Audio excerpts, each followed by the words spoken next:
Hello, and welcome to the 10th episode of the NYU Wagner Students for Criminal Justice Reform podcast. I'm your host today, and my name is Sheba Rivera, and I am here with Eric Strum, Sturm. President Organizer. Please introduce yourself, Eric. Yeah, so I'm Eric Sturm. I am an organizer with the Incarceration Education Coalition, with Sheba as well. I went to NYU, graduated in 2015 from Gallatin, and I do a lot of things kind of like education related recently. Been working at a foster care agency and trying to connect young people in New York City to like education and jobs. Yeah, so that's kind of me. I live in Brooklyn too. I guess that's the thing about me. I'm so happy to have you on. I've been trying to get you on this for a long time because your work very much has to do with making changes to our, what this podcast calls the criminal justice system, Mm-hmm. and in creating the world that's going to be safer and more equitable for everyone. Mm-hmm. For sure. So today I wanted to talk to you about leadership and what that Mm-hmm. means for social justice movements. Because you had brought up a very interesting conversation that happened recently between yourself and a friend. And can you tell us a little bit Family more? too. Family. Yeah. For those who are listening to this, this is the day after the holiday known as Christmas, and Mm-hmm.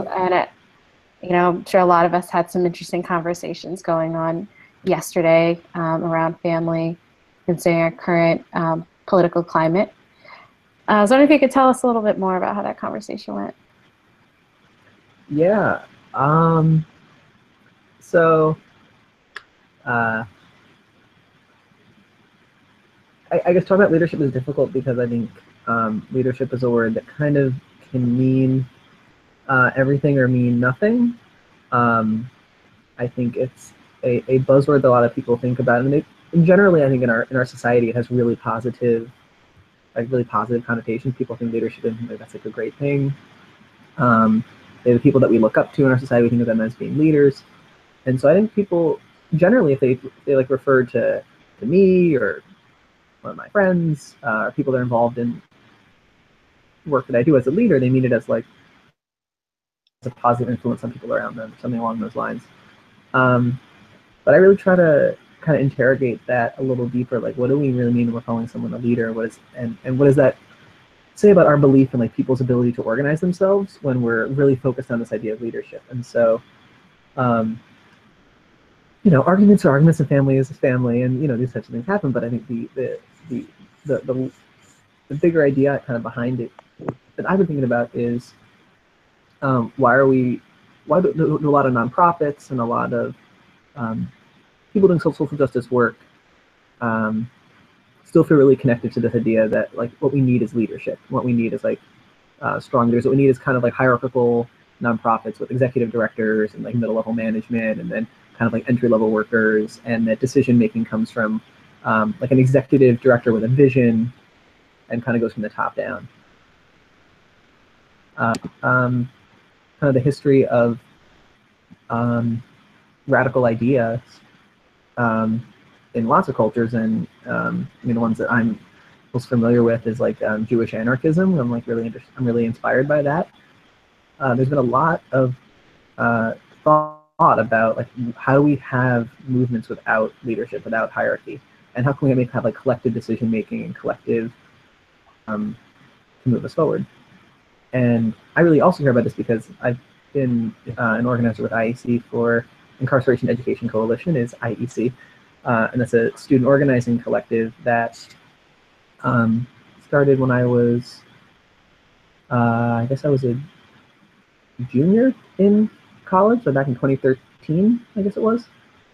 I've been involved with them for like about 3 years. And part of why I was so drawn to them was because we really tried to organize along non-hierarchical line. So I guess what that really means is that there's no one person in IEC that is the final decision maker, or there's no one person who guides the entire vision of the group, and that decisions are made and the direction of the group is made by having really deep conversations between all members and trying to understand everyone's perspective and try to make sure that all the values and principles that we hold dear and commitments to anti-racism, commitments like to prison abolition, that these things are like really at the center of our work and that we're all accountable for that. It's not like one person at the top to make sure that like we stick to the vision and then everyone else kind of like just does the busy work. Yeah, so that's kind of the idea behind IEC, and that's why I'm really passionate about it. Interesting. I think to some people, they would hear that and be excited, and to other people, they would hear that and be frightened. And how do you think that most people respond to that idea that there are no leaders? Yeah.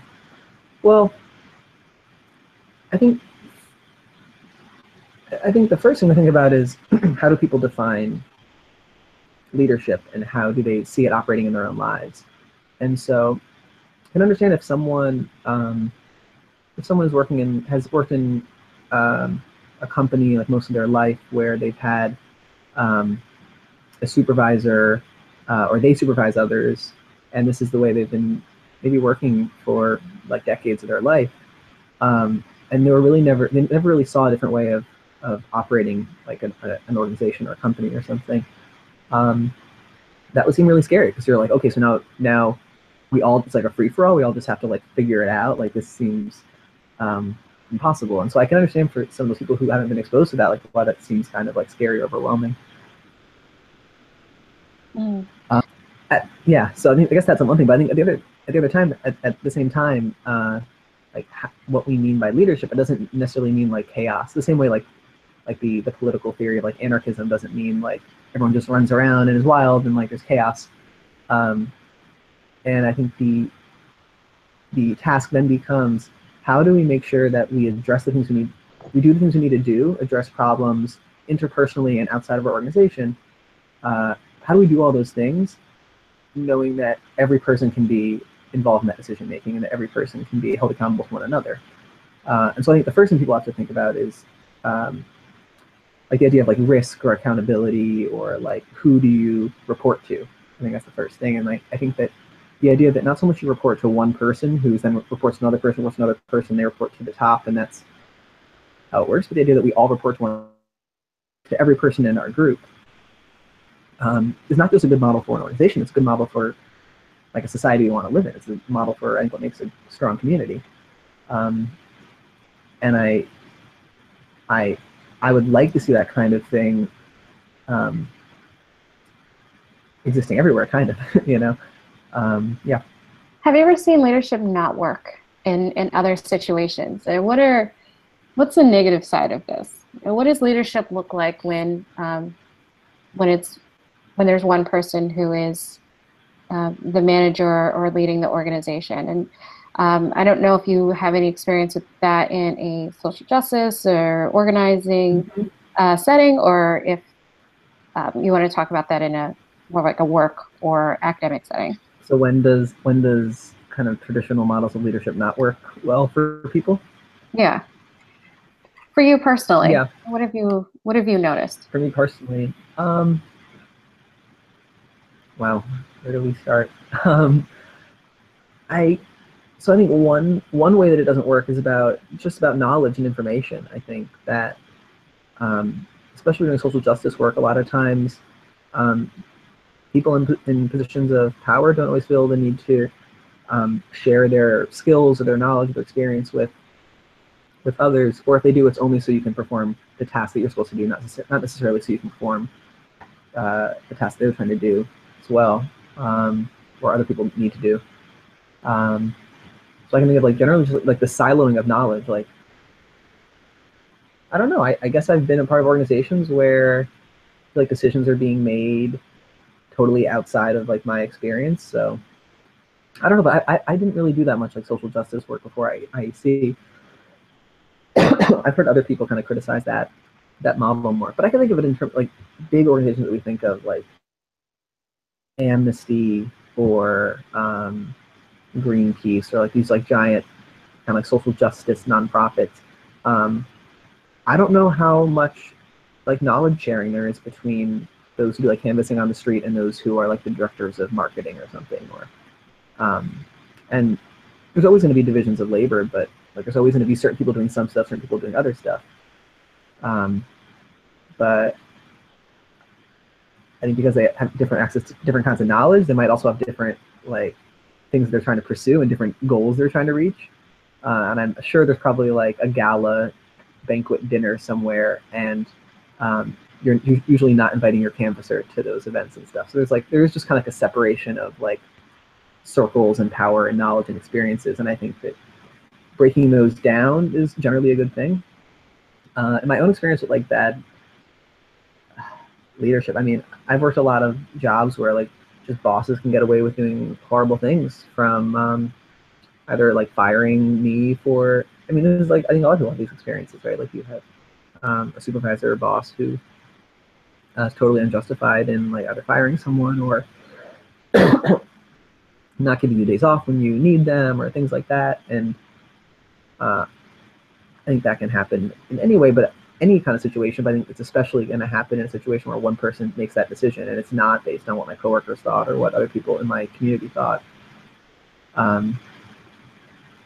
Yeah. And then, so I think there's that stuff. And then the other stuff is just ethically, why do we feel like we need that model? Do we believe it has something to do with like people's innate abilities, like people's intelligence or something? And I think that's like a kind of insulting thing, that just because someone is at a position of power or has been somewhere for 10, 20 years, they may have experience in that thing, and that's great and that should be valued. But a lot of times other people's knowledge and lived experiences aren't considered valuable because they're not in that position. I think that's especially true for like people who tend to not be taken seriously anyway. Like I think women and people of color and like queer people don't tend to be taken as seriously in workplaces anyway. So that you add on top of that the fact that someone's like often starting an entry-level position and their opinions and thoughts and experiences aren't considered as valuable. And I think when you have non-hierarchical models, I think that it doesn't always make those voices heard, but I think it's better at doing that. And I think just if you look at like the structure of most organizations, where you have generally, especially in the corporate world, like mostly white men at the top, and if their voice is going to be loudest, then those experiences, those perspectives are always going to be loudest. I think if those kind of corporations, if someone who does custodial work in one of your buildings, or someone who's in HR at one of your departments has the same kind of decision-making ability as someone who, I don't know. I mean, ideally in my world, there wouldn't be any, executive level people at all, but if they had the same kind of voice, what would that do for other workers in general? So that's one thought. Like a point. It reminds me of interview that I had with a worker cooperative restaurant in Argentina. Mm-hmm. And when the management decided they were going to leave and they're going to go bankrupt because that was what worked financially for them, people at the organization realized, everything you do, we can do. I mean, we're running the operations of the organization, and they followed a worker cooperative model that a hotel was using nearby. And the waiter, became the president of the organization, so to speak.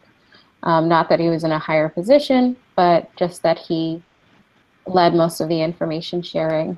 And I think it's a cultural shift that it takes for us to recognize that there are not necessarily these smarter people versus people who have been given the opportunity to take charge of this project or that project, or to inspire others or share their experience. And right.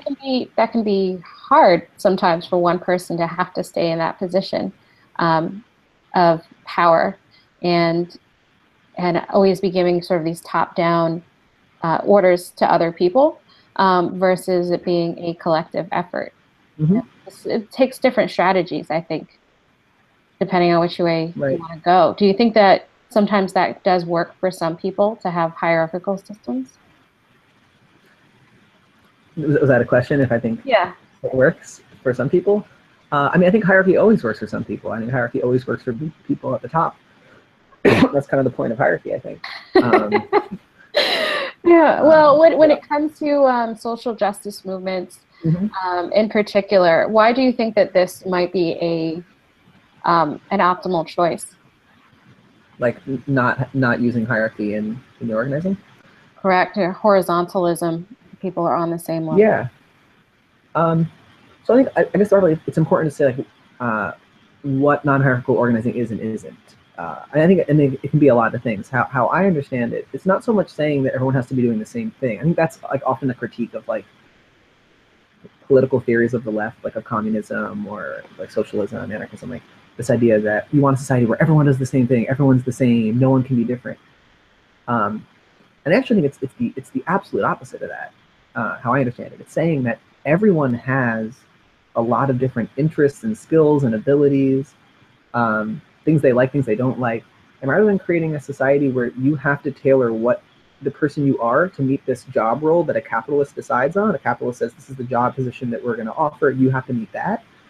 We should be able to have a society where everyone's skills and abilities can fully contribute to the movement. Um, and so I think when I think of non-hierarchical organizing, I think what are the skills and abilities people have to bring? How can they fully bring that to the work? And in that sense, I guess everyone's a leader because everyone, like either everyone's a leader or no one's a leader, however you want to think of it, but it's the same idea where you're bringing your abilities, your knowledge, your skills. If you're an artist, if you're an engineer, if you're a teacher, right? Um, and not everyone has to have those abilities, and they can turn to you if they're saying, "Hey, you know coding. I've never coded before. Can you help me with this?" Right? Just because you live in a non-hierarchical system doesn't mean like, oh, well, I now have to be the person responsible for code. Like that's not how it works. So I think that's an important point to make. But it also means that people should be able to share these knowledge and skills with one another, and not have the sense that like I own these skills. I have to like be the only one who has them because I have to like maintain kind of like competition. Like I have to be the only one who can have this. Everyone else can't have this. I think the idea that we have a stronger community when as many people have as many skills as possible and can share those skills with one another. So I also don't think hierarchy means that you can't have someone kind of say, hey, I want to be a spokesperson for this right now. And that's fine. Like, I don't think everything has to be like mic check all the time. Like, I don't think we always have to be like, we are a group always speaking, right? Like, I think it's totally fine for people to be spokespeople for things and kind of like be a representative for something. And I also think that the way to do non-hierarchical representation is to recognize who historically has always been represented, which tends to be, you know, white men, English-speaking white men usually, and make conscious efforts to like not have those people be the spokespeople all the time, and make sure that folks who often aren't heard are spokespeople. And to me, that's a non-hierarchical form of representation. It's not saying that just because you historically your identity has not been heard, that means you're going to like run our organization, you're going to make all the decisions on behalf of us. But it means that historically, like if we want to have anything that looks like liberation, we have to make sure that we're not repeating the same kinds of silencing that we've had in the past. So I think it's important because like if we want our movements to be powerful and actually win, I think we need all of the everything we can get and we need. And I think personally that kind of horizontal, non-hierarchical models of organization gets the most power from people, really. And I think that's also like somewhat like a Marxist position as well. Like when you have a hierarchy, you're always losing some potential from people because the person who is like the supervisor, the owning class, you know, the person who basically runs stuff, is going to kind of take from the people who produce and kind of take it for themselves, and they're going to sit in their ass and do nothing usually.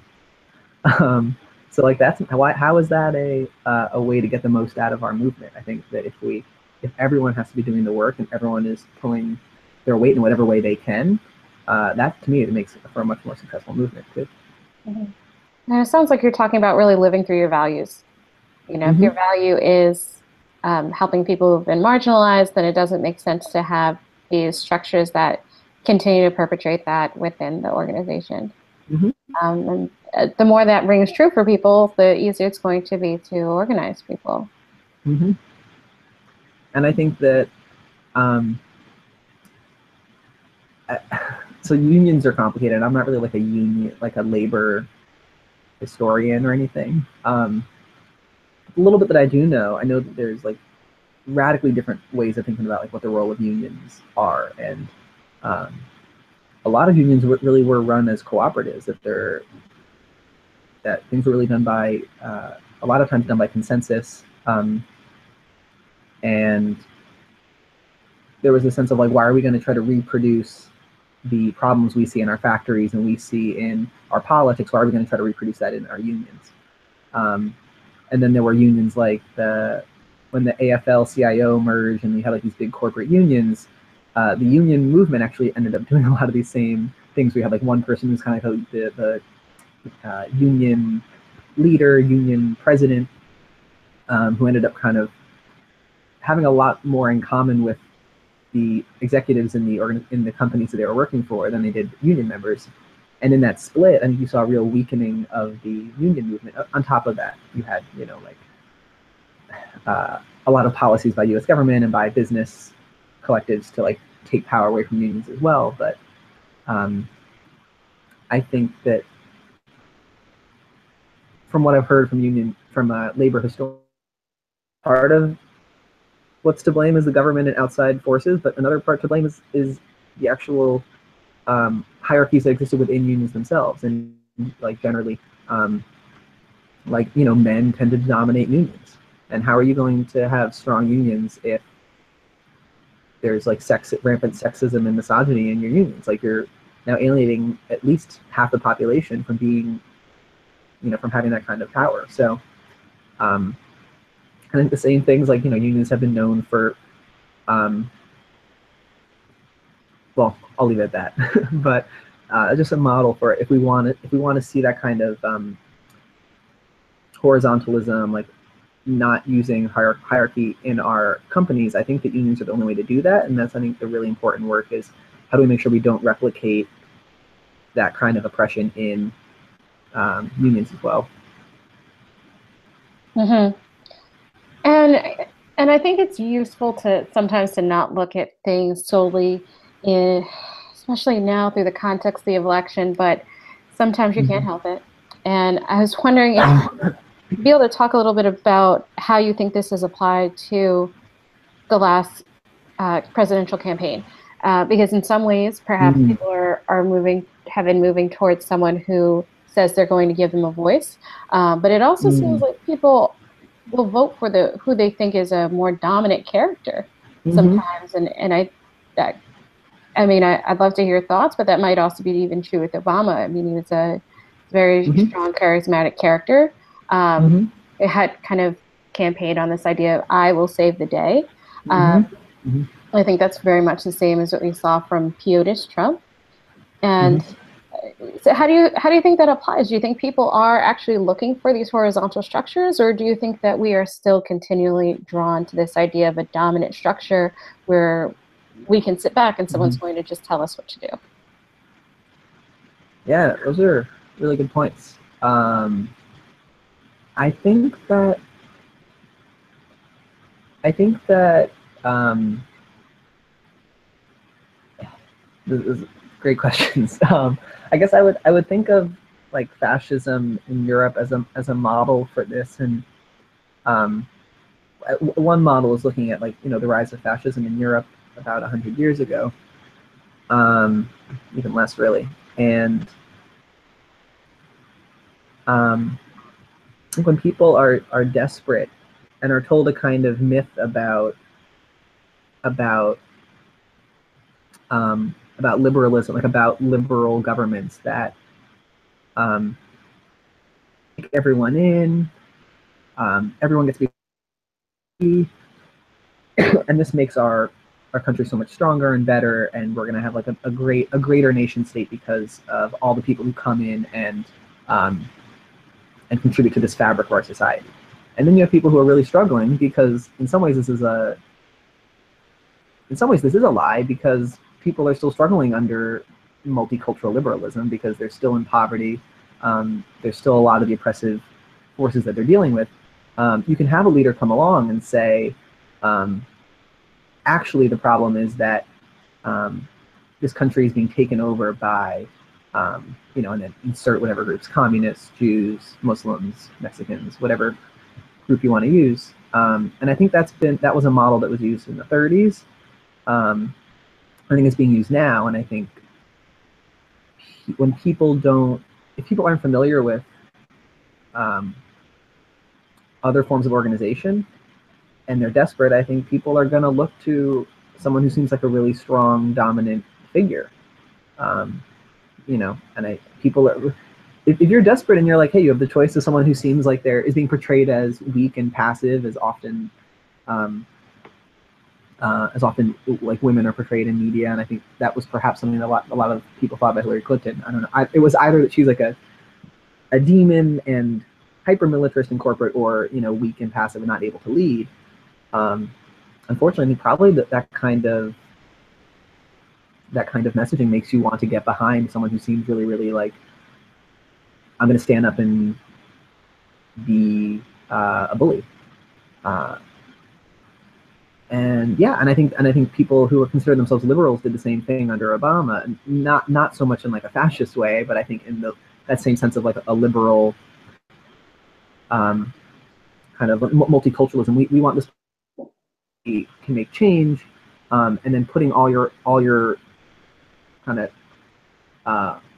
all of your organizing into making sure there's one person gets elected, rather than kind of building grassroots alternatives to the current model. And so then when that person gets elected and they do very little, you don't have a lot of mechanisms for holding them accountable and actually making sure they follow through on those things. So yeah, I guess that's what I have to say. I think that people need to think really hard about what do we do in our everyday lives, in our everyday interactions, that make that kind of bullying acceptable that we see in Trump, and that kind of verbal violence, that kind of because I mean, to be fair, even though I don't particularly like the idea of leadership, I don't think that Trump embodies what most people think of when they think of leadership. Most people think of kind of like a benevolent figure, like I don't know, they think MLK, they think God, maybe think I don't know. So I don't think that he's a typical figure, and when people are desperate, they're going to turn to whoever seems like the strongest figure, and I think that speaks a lot to how strong this idea of hierarchy is in our imagination. That it's, when everything fails, it's better to go for someone who seems like a strong leader, even if that means they want to hurt a lot of people in the process. Mm-hmm. Yeah. Well, this would be a great time to talk about IEC, Incarceration to Education Coalition, because as far as I know, Incarceration Education Coalition has been an organizing group that has never backed one specific candidate, but has always looked towards holding people accountable who are in power. Yeah. And can you tell me a little bit more about what Incarceration Education is, how the group began, what are the values, what is the mission, and what your position is? Yeah, sure. So IEC was started by formerly incarcerated NYU students and their allies at NYU, who saw a lot of the barriers in place for people trying to get access to education, trying to get access to, like, especially like elite college education, and saw that you have these questions that appear neutral, like, you know, have you ever been convicted of a crime? But really those are they're kind of code words, and they're essentially racist questions, classist questions, and they're questions that call back the legacy of like Jim Crow laws and like separate but equal, and that the way forward is not, that the way forward is to basically abolish these kind of practices of of saying that people who've been incarcerated are second-class citizens, don't deserve to have the same kind of access, and also because someone's been incarcerated, they're inherently more dangerous to like a campus community. And so really we are a prison abolitionist group. We really don't see we don't want to see a future where prisons exist. We want to see a future where harm is dealt with at the root, at its cause, and that when people do cause harm to one another, there's mechanisms for making sure that harm is addressed, and that healing takes place, and that people, maybe actions need to be taken, but that doesn't need to happen under a police system, under a prison system that causes so much harm and violence to people's lives every single day to millions of people. So that's kind of our main principle, I think, is that we're prison abolitionists. We don't really believe in reform. I think there are steps of reform that we can take right now that move us towards abolition. But reform for the sake of reform, as like the kind of the final goal, we see that as being okay with less. We try to pull from the experiences and the voices of directly impacted people. I mean, I'm not a formerly incarcerated person, and it's kind of maybe paradoxical or hypocritical that I'm on a podcast speaking on behalf of formerly incarcerated people, but I do think that I learned almost my entire analysis came from like learning from people who have been incarcerated, who experience these things firsthand, and I always try to mention that and like like hold space for those people that really politically educated me. And what else? We believe in like critical reflection is what we call it. I think you call it like critical reflection, but I think what that really means, like really thinking hard about why we're doing what we're doing, and realizing that when we're doing this work at a college campus, there's so much elitism and sexism and just bad stuff in the air that we always need to be kind of like rethinking and evaluating and questioning and being critical and having tough questions with one another if we really want to do this work. And that's really the important work itself. It's like really being able to have a community where you can have those tough questions and really like learn and grow together. Mm-hmm. So anyway, that was a long explanation of what IEC is. But so the kind of work we do, we've been doing like sit-ins, and Shiva's been a part of a lot of this as well. But we do a lot of like sit-ins, we do a lot of, well, not a lot of sit-ins. We do them when they're necessary. We do a lot of like local education around campus.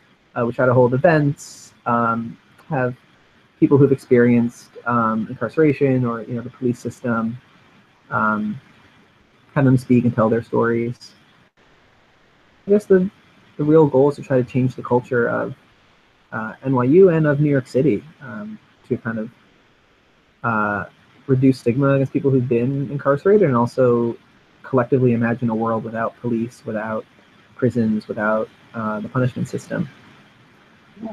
And my role is I'm an organizer, so we all kind of share the same role, and that doesn't mean we all do exactly the same things, but it means that none of us necessarily have a more important position in the group than anyone else. I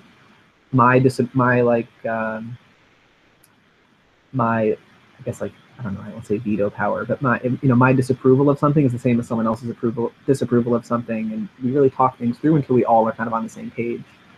And sometimes we're not always on the same page, and that happens. Yeah, but I think there's this kind of idea that the work you do to create the world you want to see reflect the world you're going to build. Like you can't, say we want to build a world free of patriarchy, but then like have sexist stuff going on in your group all the time and never address it. The group that we're building should be a small representation of where we're trying to go. And that's another reason, like we want to see a world without hierarchy. We have to build organizations that don't have hierarchy. And if those organizations don't exist, then build them. And that's kind of the goal. Yeah. I've heard some people say that what happens, can't the community become oppressive? What if the community decides to do something that's harmful for another group of people? That's a good one. So like an organizing community might decide to do something that like doesn't consider and like does something that like, and so is that the kind of question you're talking about? Yeah, yeah, I broke up a little bit. Can you say that again? Yeah, it's like the idea that people are doing work they believe is going to improve people's lives, but maybe they miss that this thing that they're doing might actually really harm like people with disabilities, for instance. Like how do you reconcile when like groups feel like they might be oppressed in the process of someone else trying to do Right. anti-oppressive work, that kind of thing? Mm-hmm. Yeah, I think that happens a lot. And I think the only solution is by like educating ourselves and always thinking about the intersections of and I think having it's like I don't really want to say identity politics, like, because I think that's really problematic. Like I think you can be doing great work even if every person in your group is like white. I think you can still be doing awesome anti-racial and anti-racist work. But I do think having people who represent various life experiences can help you avoid those kind of things, generally. But yeah, I think political education, like understanding anytime you're going to propose something, you're going to try to act it out like, has this happened historically in the past, and like what problems came up in the past, and how can we like avoid those problems going forward? Or honestly, usually talking to other groups who do that work. Like sometimes, so like IEC has really struggled with like how do we talk about assault and sexual violence on campus. We'll try to draw connections between well, if we don't have the box, then like if we don't have these questions to ask about criminal records, then how can we make sure our campus is like safe from sexual assault? And we feel we have a lot of things to say about this, but we also want to talk to people who do this work because they probably have a lot to add as well. So we would reach out to like students for Sexual Respected at NYU and other groups like that. So I think, yeah, the idea that no one group knows everything, no one group of people knows everything, and try to connect with as many other groups that kind of do that work as possible. Maybe also to connect to people who don't, when I say do the work, like maybe there are people who are outside of organizing communities who also have a lot to say about that. And I think we shouldn't separate our organizing work from our like other lives and like talk about these things with people and always try to be open to their experiences. And yeah, but at the same time, it's important to know how like oppression works. And there are going to be Jewish people who don't care about when you say like I see like a lot of fascist rhetoric in Trump, they'll be like, oh, I don't see those comparisons at all. Or there'll be Black people who are like, oh, I don't say Black lives matter, I think all lives matter. So it's always important not to go into this like identity politics where like just because someone has an identity, therefore they should be taken seriously. But I do think it is true that generally speaking, if we like listen to communities that are most impacted, to like have them be our allies in the struggle, I guess. Mm-hmm. Great. Well, that's really interesting. I don't think people really take that into account. That sometimes it's about kind of forming coalitions um, and making sure diversity is important. I mean, that's certainly reached the ears of a lot of executives that diversity in leadership is important. So it perhaps it's important for the entire organization, especially when you're looking at non-hierarchical structures. You're not considering decisions being made from the top down. That diversity within every group is important. Yeah. And what I would say, like when I hear these like when I hear about diversity in organizations, I often think of the organization that is run by a handful of generally white men, often, but increasingly in nonprofit sector, white women as well. And I think that there's this sense like, well, 90% of our organization is people of color, so therefore we're like immune from criticisms that we like don't address racism or something. And it might be true that like you don't do racist stuff, but to also think of like what is your vision, what kind of world are you trying to create, and are you just trying to create a world where oppression exists, but a black woman can get a job? Like that's nice, but like what are you doing to build a world where like black women don't face anti-blackness and like misogyny every day? And I think I've worked in organizations where the commitment to diversity is mostly like something you can check off on a list that like, oh, we did that, we did a training on that, we're good now. And they keep doing trainings every 6 months, and it seems like the same problems still emerge. So organization, I don't think, really cares about challenging their own assumptions and their own like power. It's largely a way to kind of like get brownie points or something. And I think some of that comes from a leadership model. If it comes from a model where are actually challenged the people who run the organization, they feel good because they hired the people they wanted to hire. Or they, did a little like charity event or something. And the fact that they make 10 times more than their employees is never like questioned. So I think we really have to be very skeptical of any nonprofit that claims to be like doing that is like diverse and brands himself as diverse, but is not doing work that is like explicitly anti-racist work or like anti-capitalist work or work that is like really trying to change systems. So otherwise I think it's just like self-promotion kind of. Right. We should have that very critical reflection on diversity one time on this show.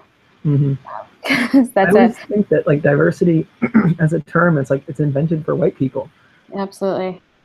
So like, what does it even mean? Like, you look around this world, like, only in this country where, not only in this country, I mean, probably in other like, settler colonies like Canada and Australia, but you have white people come in and invade, set up companies, and then they're like, look how good we are that like we decided to hire the people that for like hundreds of years we've exploited. Like, aren't we good now? And like that's the definition. That's basically the working definition of like diversity. Is, like, isn't it nice that we let some of these people that for years we've like kept out finally let some of them in? And like, I don't know. So anyway, that's a whole other thing. Yes. Yeah, when we start adding participation or equity to that conversation, I think we'll start to get somewhere. It won't just be about how many brown faces do we see in a picture. Yep. Well, before we go, I'd love for you to tell us a little bit about what Incarceration Education is doing and what is next for that group going into. Yeah, sure. So, I've been talking with the NYU administration for a while. I'm doing a lot of actions and events on campus. So if anyone listening is a NYU community member, definitely like look us up on Facebook or Twitter or whatever social media things people use. We are probably going to be doing something big next semester, so get in touch with us if you're interested in getting involved. But generally, NYU made a change to their admission question, which moved from like just generally asking if you have any criminal record to like asking specifically about like violent crime or if you've harmed people. And we still think this question is really bad. We still think it's racist, still prevents a lot of people from getting access to classes. And it's just unnecessary because there's really no evidence that just because someone was incarcerated for a violent crime, that therefore when they come out and they're trying to get education, that they're going to be like a threat to people on their campus. So if people like feel like, yeah, that is kind of messed up, come join us. And yeah, you can be an organizer. You can have the same position that I have or Shiva has, because that's how non-hierarchical organizing works. So it's really exciting. And you can learn from us, and we can learn from you. Absolutely. There's no hierarchies when it comes to knowledge in teams. We all have expertise. Yeah. So how can they find you? How can they find IEC? Find me or find IEC in general? I guess both. Well, you can find IEC on Facebook I believe it's, I guess if you just look up Incarceration Education Coalition on Facebook, you can find them. We also have a website, iecforchange.wordpress.com. We have a Twitter, don't we? Incarceration Education Coalition. I know it's like very long to put into a browser, but if you type that up, I think you can find us. Right. That was like probably a very bad plug because I was like, just Google us, I guess. Not that you are. Social media is not my. No, I'm not necessarily trying Google, but clearly social media is not my strong suit.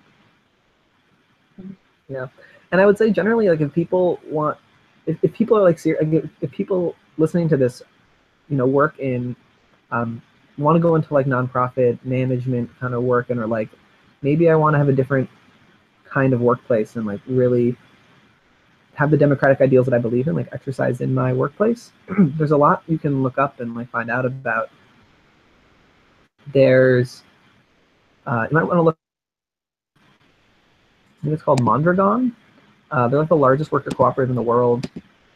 I think they have something like 70,000 workers. They're in like the Basque region of Spain.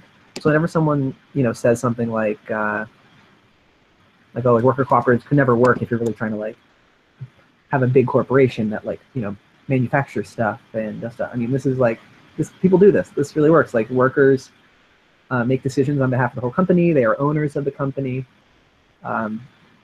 Yeah, that's a real thing. And even if you just look up worker cooperatives, there's a lot to learn about that. And I really would urge people who are like interested in making those values a reality. Like you can do it.